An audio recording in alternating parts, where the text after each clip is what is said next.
Kami dari tim B8 yang terdiri dari kelompok B14 dan B16 akan mempresentasikan tentang praktikum penurunan titik beku.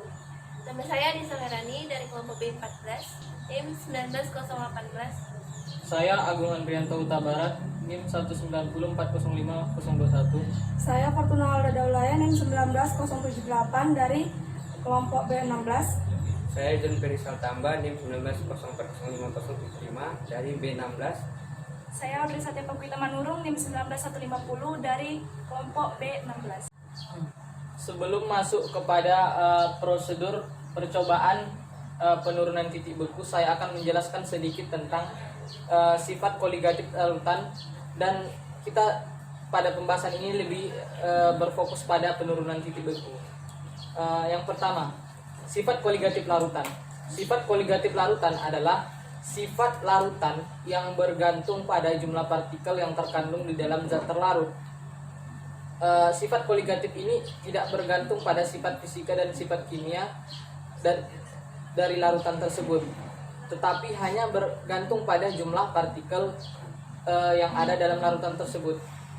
Dengan artian semakin besar konsentrasi suatu zat terlarut dalam pelarut, maka sifat koligatifnya akan semakin naik atau semakin besar.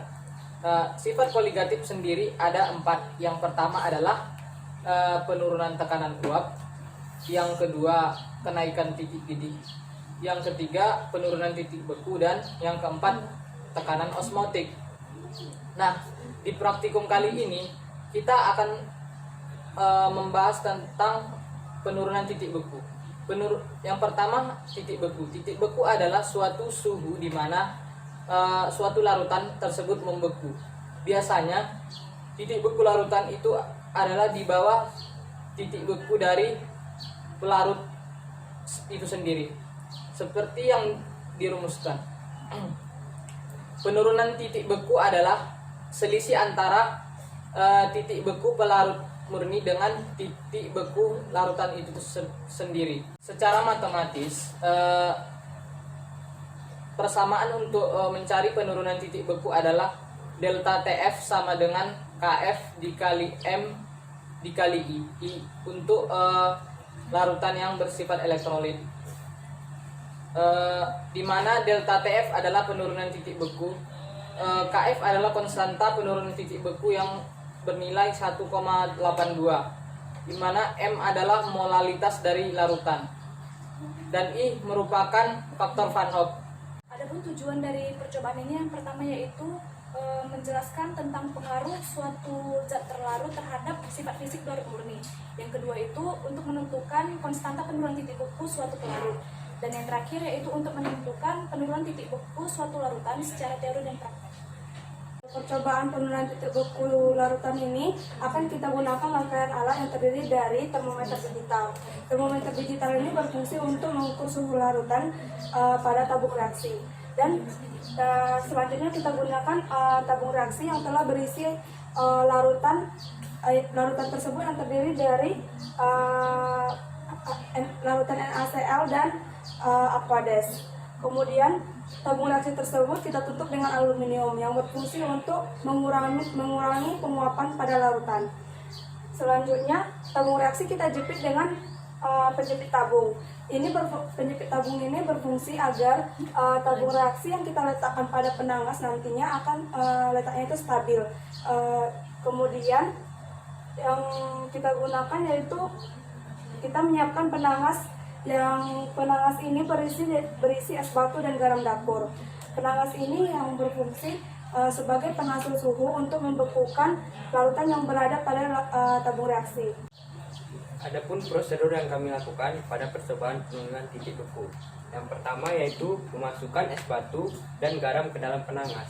Nah, sebelum dimasukkan, es batu sudah dalam keadaan dipecahkan, dan kemudian ditambahkan garam ke dalam es batu yang berada dalam penangas.